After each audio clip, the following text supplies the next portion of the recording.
which relates to this particular chapel, is in 1843, a woman who was good friends with Elizabeth McClintock by the name of Rhoda Beamont had asked for an anti-slavery awareness message for a campaign that she and Elizabeth were doing together, an awareness campaign about the abolitionist movement to be announced in the church.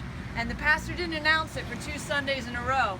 So she approached him in our church and she got thrown out of our church for unladylike, unchristian-like conduct after a 3-month-long trial. And the people in this community, because it was a small community and that trial went on for 3 months, people knew. And groups of people from both the Presbyterian Church and the Methodist Church to which this is, they wanted to be anti-slavery.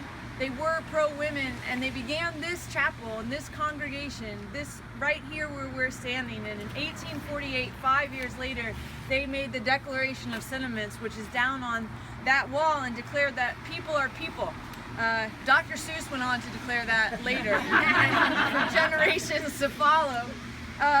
But for all the women in our lives and all the unnamed heroes like Rhoda Beamont, who aren't going to be found in our history books, I thought we could take a moment tonight to name up those men and women, whoever they are in our lives, the people that we brought to the polls today who fought so hard to give us the privilege and the right to vote, and thank everyone for exercising that right.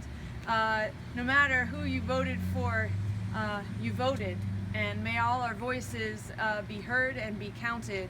And but because we're here in this spot, I thought it only appropriate that we sang some suffragette songs.